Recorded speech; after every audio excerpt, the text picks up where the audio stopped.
बड़ी अच्छी होगी, अपना और अपनों का ख्याल रख रही होगी। आज की कहानी सुनाऊं उससे पहले सीसीटीवी कैमरे की एक तस्वीर आपको दिखाता हूँ। अलग अलग कैमरे से अलग अलग एंगल में ये तस्वीर है। तस्वीर रात की है और कुछ दिखाई नहीं दे रहा है। एक मोटरसाइकिल, एक बाइक जो है वो गुजर रही है हर कैमरे से अलग अलग एंगल से, और बहुत साफ कुछ नजर नहीं आ रहा है। लेकिन इसी सीसीटीवी कैमरे की तस्वीर को जब पुलिस ने इनलार्ज किया, जूम करके देखा, क्लियर करके देखा, तो तस्वीर कुछ यूं थी कि इस एक मोटरसाइकिल पर 3 लोग बैठे हैं। अब आप कहेंगे 3 लोगों का बैठना कौन सा अटपटा है? हाँ, ट्रैफिक रूल के वायलेशन ज़रूरी है, क्योंकि नियम के हिसाब से बाइक पर 2 ही लोग बैठ सकते हैं, लेकिन यहाँ 3 है बस। बाकी कोई अटपटा नहीं, क्योंकि अपने देश में ऐसी तस्वीर हर जगह दिख जाती है। लेकिन ये अटपटा 3 लोगों का बैठना नहीं, कहानी है इसकी अटपटी। आगे जो बैठा हुआ है, जो इस वक्त बाइक चला रहा है, इस शख्स का नाम है सुरेश। सबसे पीछे जो बैठी है इस मोटरसाइकिल पर, उसका नाम है रवीना, और बीच में जो शख्स बैठा है उसका नाम है प्रवीण। प्रवीण और रवीना पति पत्नी है, और जो बाइक चला रहा है सुरेश, वो रवीना का बॉयफ्रेंड है। दोनों में इश्क। तो बॉयफ्रेंड बाइक चला रहा है, सबसे पीछे पत्नी बैठी है और बीच में पति। लेकिन पति जिंदा नहीं है, बल्कि पत्नी अपने पति की लाश को बीच में बिठाकर चादर से ढककर और गुजर रही है। और यही सीसीटीवी कैमरे की तस्वीर इस पत्नी और उसके प्रेमी का सारा भांडा फोड़ देती है। फिर दोनों पकड़े जाते हैं और एक कत्ल का खुलासा होता है। हरियाणा के भिवानी का ये मामला है। भिवानी एक बहुत ही मशहूर जगह है।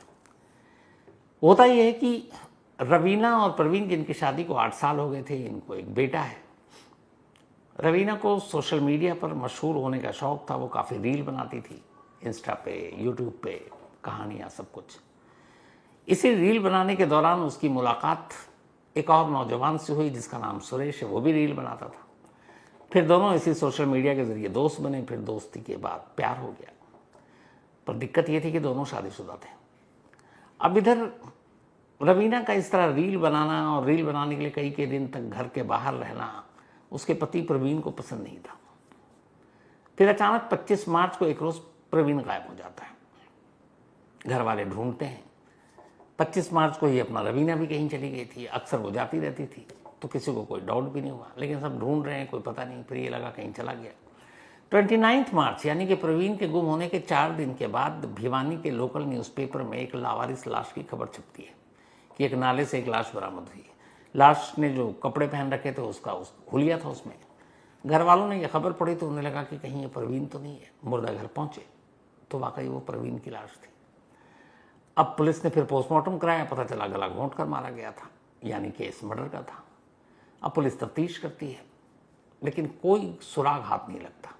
इस दौरान में तफ्तीश के दौरान पता चलता है कि 25 मार्च को ही रवीना कई दिनों बाद घर लौटी थी। घर लौटी और उसी दिन गायब हो जाना। अब इन दोनों को, कड़ियों को जोड़ ये पुलिस तो सारे सीसीटीवी फुटेज खंगालने लगी प्रवीण और रवीना के घर की।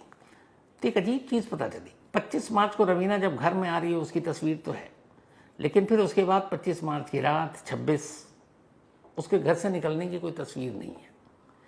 पुलिस ने कहा ये कैसे हो सकता, 25 को आई, 25 को चली भी गई, लेकिन सीसीटीवी में कहीं कैद नहीं हुई। तब पुलिस ने फिर और बारीकी से ढूंढना शुरू किया। तब ये सीसीटीवी कैमरा पुलिस के हाथ लगा, जिसमें रात के वक्त करीब 1 बजे एक मोटरसाइकिल पर 3 लोग जा रहे हैं। और जब उसको फिर क्लियर, इनलार्ज, जूम करके देखा गया तो पता चला असल में उस मोटरसाइकिल पर पीछे रवीना बैठी थी। इसके बाद रवीना को पकड़ा जाता है, सुरेश को पकड़ा जाता है। फिर दोनों खुलासा करते हैं। 25 मार्च को जब रवीना घर लौटी तो प्रवीण के साथ झगड़ा हुआ। इस झगड़े के बाद प्रवीण सो गया। रवीना ने अपने प्रेमी सुरेश को फ़ोन किया, घर बुलाया और कहा इससे पीछा छुड़ाओ। इसके बाद रवीना ने हाथ पैर पकड़े, सुरेश ने गला घोटा और प्रवीण को मार डाला। मारने के बाद अब ये लाश का क्या करें, तो फिर लाश को चादर उड़ाया गया। फिर उसको उठाया गया, बाइक में बीच में रखा गया। पीछे बैठकर पत्नी रवीना उस लाश को पकड़े हुई थी। प्रेमी सुरेश बाइक चला रहा था। फिर दूर सुनसान जगह पर एक जगह गंदा नाला था, वहाँ ले जाकर उन्होंने लाश फेंक दी और दोनों भिवानी से निकल गए। फिर 29 मार्च को ये खबर छपी थी। 27 मार्च को रवीना लौट आई थी, क्योंकि उसे भी पता था कि फ़ोन आ रहा था, भाई प्रवीण गायब है, कहाँ है, तुम्हें कुछ पता है। तो वापस आई खुद पुलिस स्टेशन, वो भी जा रही है अपने फैमिली के साथ ढूंढने के लिए कि मैं देखो मैं अपने पति के लिए कितनी चिंतित हूँ। लेकिन असली कहानी ये थी, तो एक और पत्नी के हाथों एक और पति का कत्ल, ये भिवानी की कहानी थी। अब आइए आज आपको वही कहानी सुनाता हूँ जिसके बारे में शुरू में कहा था। ड्रम वाली मुस्कान की कहानी तो सोशल मीडिया पर कितने दिनों तक चली। मुस्कान और साहिल की तस्वीरें कितनी चली, हम सभी ने देखा, लोग देखते रहे, उसमें मीम्स बने, बल्कि मजाक बना। कई पतियों ने तो पुलिस थाने में जाकर शिकायत कर दी, मेरे घर में ड्रम है, सीमेंट की बोरियां निकालो। इसी मुस्कान के घर जो मेरठ में जहां वो रहती थी उससे 35 किलोमीटर दूर एक जगह है बहसूमा। इस बहसूमा से एक वीडियो वायरल हुआ था। ये वीडियो वायरल हुआ 13 अप्रैल को, अभी 4 दिन पहले। अब ये वायरल क्या हुआ, आजकल छोटी छोटी चीज़ें वायरल हो जाती हैं। वायरल ये हुआ कि एक चारपाई पर शख्स सो रहा है और उसके बराबर में उसके जिस्म के से लिपटा हुआ या कमर के पास एक सांप है। अब ये सोशल मीडिया पे तस्वीर आई, उसके बाद फिर खबर आई कि एक सांप ने एक शख्स को 10 बार डसा और उसको मार डाला। अब ये वायरल खूब हुआ, 2-3 दिन तक चलता रहा। 13 तारीख को ये खबर आई, ये तस्वीर वायरल हुई सोशल मीडिया पर, और 16 की शाम आते आते पूरी कहानी बदल गई। फिर ये कहानी मुस्कान और साहिल पार्ट 2 जैसी ही निकली। फर्क इतना था कि मुस्कान ने नीले ड्रम का इस्तेमाल किया था, यहां इस कहानी में नीले जहर का इस्तेमाल किया गया। ये कहानी अब तक यही था कि एक सांप के डसने की वजह से एक शख्स की मौत हो गई। अब जिस शख्स की मौत हुई, असल में उसका नाम है अमित। अमित इसी मेरठ से 35 किलोमीटर दूर रहता है, टाइल्स लगाने का काम करता है। 8 साल पहले उसकी शादी हुई, शादी उसकी रविता से हुई। दोनों के 3 बच्चे, एक बेटा और 2 बेटी। जिंदगी सब कुछ ठीक ठाक चल रहा था। लेकिन 12 तारीख को अचानक रात को जब वो सोया और 13 की सुबह उठा तो वो मुर्दा, पता चला सांप ने डस लिया, और सांप गवाह बैठा हुआ है लाश के साथ। खैर बात पुलिस तक पहुंची, क्योंकि अननेचुरल डेथ थी। पुलिस ने लाश को पोस्टमार्टम के लिए भेज दिया, और अब इसमें तस्वीर चूंकि साफ थी सांप के बैठे हुए लाश के साथ, तो कहीं से कोई शक की गुंजाइश नहीं। 2-3 दिन बीत गए। 16 अप्रैल को यानी कल पोस्टमार्टम रिपोर्ट आई शाम के 4 बजे। जैसे ये पोस्टमार्टम रिपोर्ट मेरठ पुलिस को मिली, उनका दिमाग चकरा गया, क्योंकि पोस्टमार्टम रिपोर्ट में यह लिखा था कि सांप ने अमित को डसा जरूर है, लेकिन अमित की मौत सांप के डसने या सांप के जहर से हुई ही नहीं है। तो फिर कैसे हुई है? तो उसमें लिखा था कि अमित की मौत गला घोटने से हुई। अब जो कहानी 3 दिन तक वायरल है, एक सांप 10-10 बार, गिनती भी लोगों ने बता दी, 10 बार डसा, 8 बार डसा, और पोस्टमार्टम रिपोर्ट अचानक सारी कहानी पलट रही है, कह रही है कि भाई सांप के डसने से नहीं, गला घोटने से हुई।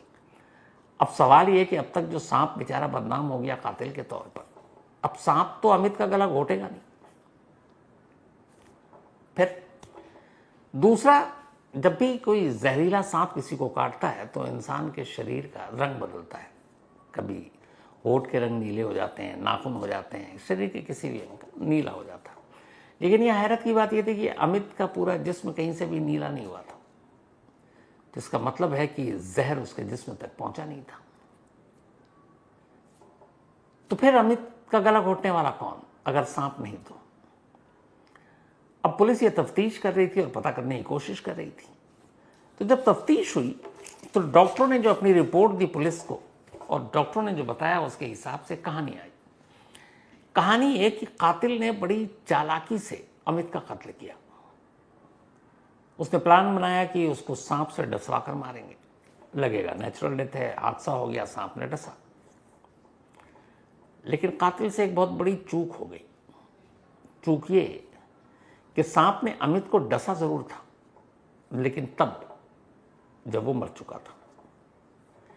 अब एक मुर्दा और जिंदा इंसान में ये फर्क होता है कि जिंदा इंसान का लहू रगों में दौड़ता है, खून आपका रवानगी के साथ दौड़ता है। एक मुर्दे आदमी के जिस्म का खून रगों में दौड़ता नहीं है, ठहर जाता है, जम जाता है। तो इसीलिए पोस्टमार्टम में दो चीज़ें आती है, एक एंटीमार्टम और एक पोस्टमार्टम। एंटीमार्टम मतलब ये कि मौत से पहले के जख्म, चोट, और पोस्टमार्टम ये कि मरने के बाद के कोई जख्म या चोट। अब यहाँ एक इंसान जो मरा है, सांप उसके बाद काट रहा है, तो जब जिस्म ठंडा है, लहू रगों में दौड़ नहीं रहा है, तो अगर वो सांप जहरीला भी है तो उसके जहर का असर उस इंसान पर हो ही नहीं सकता, क्योंकि वो पहले ही से मुर्दा है, मर चुका है। तो फिर मर चुका है तो जहर कहाँ से फैलेगा। कातिलों को ये बात पता नहीं थी। उन्हें लगा कि सांप से डसवाएंगे, उसके बाद ये होगा और गला भी घोंट देंगे तो पता चलने का यही चलेगा कि सांप ने डसा है, और उसी की वजह से मौत हुई। तो अब ये सारे सवाल के जवाब मिल गए कि सांप ने तो मारा नहीं, सांप खामखा बदनाम हो रहा है, कातिल तो इंसान है, पर कौन है। अब पुलिस इसकी तफ्तीश करती है। जब तफ्तीश करती है तो पूछताछ के दौरान एक कहानी सामने आती है। कहानी ये सामने आती है कि रविता नाम की इस महिला की शादी अमित से 8 साल पहले हुई थी। दोनों के 3 बच्चे थे, जिंदगी ठीक ठाक चल रही थी। 7 साल तक दोनों के घर में मतलब सब कुछ ठीक था, खुशियां ही खुशियां थी। अमित टाइल्स लगाने का काम करता था, लेकिन 2024 में अचानक इस घर पे नजर लग जाती है अमरदीप नाम के एक नौजवान की। अमरदीप भी टाइल्स लगाने का काम करता था और करीब 2 साल से अब वो अमित के कांटेक्ट में आया।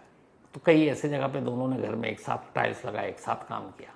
तो अब अमित और अमरदीप की दोस्ती हो गई। एक ही पेशा के लोग थे। जब दोस्ती हुई तो अब कई बार अमरदीप अमित के घर आने लगा 2024 से। जब वो घर आने लगा तब उसकी नज़र रविता पर पड़ी, जो अमित की वाइफ थी। उसको रविता अच्छी लगने लगी। इधर रविता की कहानी ये थी कि सोशल मीडिया की हवा रविता को भी लगी हुई थी। बाकायदा इंस्टाग्राम पे उसका अपना प्रोफाइल, अपना अकाउंट था। अराउंड 41 फॉलोअर्स भी हैं उसके, वीडियो भी डालती है। तो वो सोशल मीडिया पे भी थी, तो थोड़ा शहर के माहौल और बाकी चीज़ें गांव तक तो पहुंच ही रही हैं।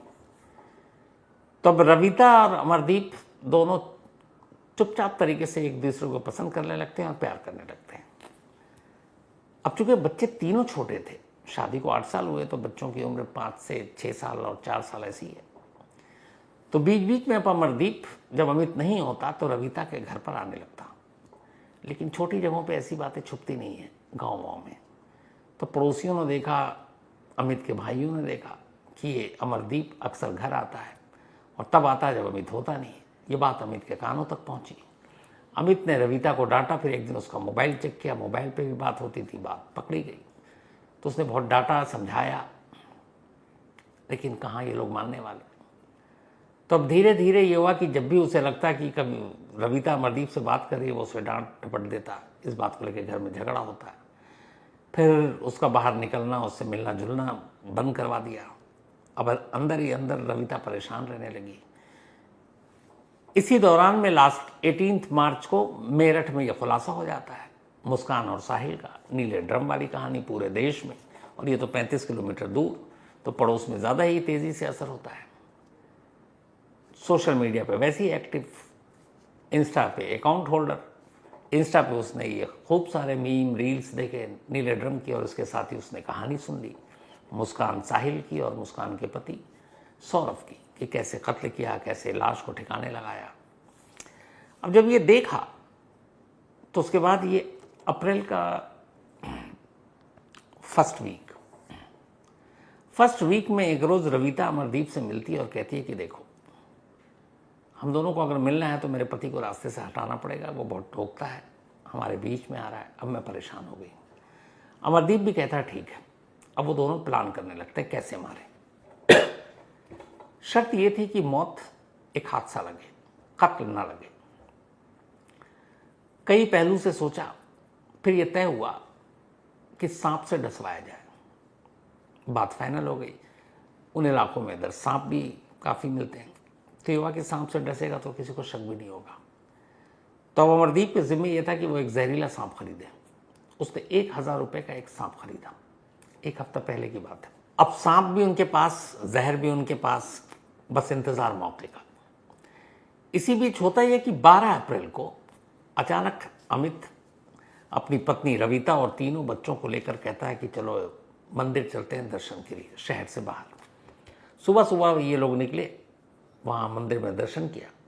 अब शाम को लौट रहे हैं। शाम को लौटते हुए तो के पति पत्नी काफ़ी देर तक साथ थे। फिर अमरदीप का किस्सा शुरू हुआ और अमित अपनी पत्नी को डांटने लगा। रविता को आया बहुत तेज़ गुस्सा। उसने रास्ते में मौका देखकर फ़ोन मिलाया अमरदीप को। उसने कहा, देखो अब बहुत हो गया, तुम सांप भी ले आए हो, आज ही रात ये काम करते हैं। क्योंकि आज ये भी है कि पूरा पति पत्नी परिवार सब खुशी खुशी दर्शन के लिए गए हैं, तो कोई लड़ाई दुश्मनी भी नहीं है। अमरदीप ने कहा ठीक है। इसके बाद ये लोग शाम को घर पहुंचते हैं। अमित खाना वाना खाकर रात 9 बजे सोने चला जाता है चारपाई पर। बच्चे भी सो गए। रात के करीब 9:30 बजे 9:30 बजे रविता ने अमरदीप को फ़ोन किया। बोला सब सो चुके हैं, तुम घर आ जाओ सांप को लेकर। अब अमरदीप थैले में उस सांप को लेकर घर पहुंचता है। इनका इरादा ये था कि उस सांप को सोए हुए अमित पर छोड़ दिया जाए और ऊपर से कंबल ढक दिया जाए ताकि वो निकले नहीं। लेकिन तभी रविता को डर लगा। उसने कहा कि ये सांप है, अब पता नहीं कहीं इधर उधर भागने लगे, घर में बच्चे सो रहे हैं, बच्चों को ना डस ले, मुझे ना डस ले, तो ये थोड़ा रिस्की हो जाएगा। और फिर ऐसा भी हो कि उस अमित को डसे और उसको कुछ हो ना, तो क्या करेंगे। तो फिर ये हुआ कि क्या करें। तो रविता आइडिया देती है अमरदीप को, एक काम करते हैं, पहले इसको गला घोंट कर मार देते हैं। मारने के बाद इस सांप को इसके नीचे थैले को खोल के छोड़ देना, ऊपर से कंबल ढक देंगे, सांप कहीं भागेगा नहीं, कहीं ना कहीं तो डसेगा ही, और सुबह सबको यही पता चलेगा सांप ने डसा है। अमरदीप को भी आइडिया जचता है। इसके बाद रात को ही रविता अपने पति के दोनों हाथ पकड़ती है। अमरदीप उसका गला दबाता है और थोड़ी ही देर में अमित की मौत हो जाती है। जब अमित की मौत हो गई और उनको यकीन हो गया, तो इसके बाद वो एक कंबल लेकर आते हैं। सोचिए भी, अप्रैल का महीना और ये 12 अप्रैल की रात की बात बता रहा हूँ। पूरे नॉर्थ इंडिया, उत्तर भारत में भी से जून वाला पारा शुरू हो चुका है, गर्मी, और उस घर में न एसी न कूलर, कौन कंबल ओढ़कर सोता है। लेकिन यहाँ सांप को अंदर रखना था, इसलिए कंबल ओढ़ा रहे थे, क्योंकि चादर से कंबल, चादर हल्की है तो चादर से हटाकर सांप भाग सकता था। तब उसके बाद ये सब करने के बाद सांप के थैले का मुंह जरा सा खोलता है और उस थैले के मुंह को अमित के कमर के नीचे डाल देता है और फौरन उसके ऊपर कंबल को चारों तरफ से पैक कर देता है। इसके बाद अमरदीप अपने घर के लिए निकल जाता है। अब सुबह होती है। सुबह रविता अमित को उठाने का नाटक करती है। जब वो नहीं उठता तो फिर वो शोर मचाती है।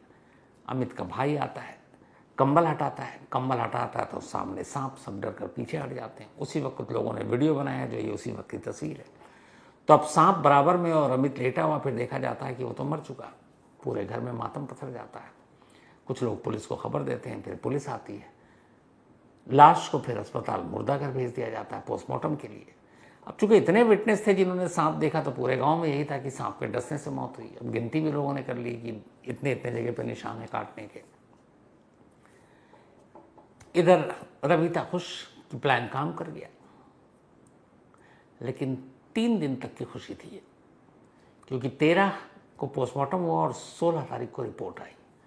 और रिपोर्ट में ये था कि मौत गला घोंटने से हुई है। क्योंकि गला घोंटने के बाद इन्होंने सांप छोड़ा, तो अब सांप काट भी लेता तो फिर एक मुर्दा जिस्म पर जहर का असर होता नहीं। और मौत क्यों हुई, कॉज ऑफ डेथ क्या है, ये पोस्टमार्टम रिपोर्ट वैसे ही बता देती। तो ना रविता को ये बात पता थी, ना अमरदीप को ये बात पता थी कि postmortem report cause of death या एंटीमार्टम पोस्टमार्टम क्या होता है, और इस चक्कर में पकड़े गए। तो एक और पत्नी के हाथों एक और पति का कत्ल हो गया, और अब वही पत्नी अपने प्रेमी के साथ फिर जेल में है। पता नहीं इन कहानियों से कई लोग इस तरह के क्राइम करते तो हैं, लेकिन आखिरी वाला वो शायद जो मैसेज है वो ध्यान से नहीं सुनते कि बेशक आप क्राइम कर लो, मार दो, पर सारे ही पकड़े जा रहे हैं तो तुम भी पकड़े जाओगे। तो काश वहीं पे संभल जाते। लेकिन जब अकल पे पर्दा पड़ा हो तो आदमी क्या करे। और वैसे भी इश्क अंधा होता है, तो उस एक तो अकल पे पर्दा, ऊपर से इश्क अंधा, तो फिर क्राइम हो ही जाता है। तो ये थी आज की कहानी। कहानी खत्म करूं उससे पहले वही अपना सिलसिला। आज देविंदर सिंह, इनका बर्थडे है, तो हैप्पी बर्थडे देविंदर सिंह जी। और ये भेजा है कला देवी जी ने। साथ ही रजत शर्मा का भी आज जन्मदिन है, तो हैप्पी बर्थडे रजत जी। सूरज पंजाबी, इनका भी जन्मदिन, तो हैप्पी बर्थडे सूरज साहब। और ये भेजा मंजू ने है।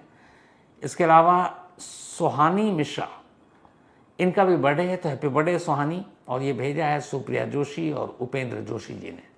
अमित जैन, इनका भी बर्थडे है, तो हैप्पी बर्थडे अमित जैन, भेजा साक्षी ने है।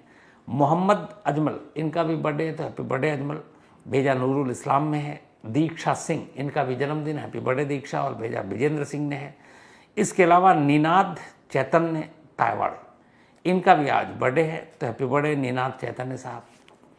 इसी के साथ कहानी में आज इतने ही। अब आपसे मुलाकात होगी कल रात 9 बजे किसी नई कहानी के साथ। तब तक अपना और अपनों का ख्याल रखिएगा। Thank you very much.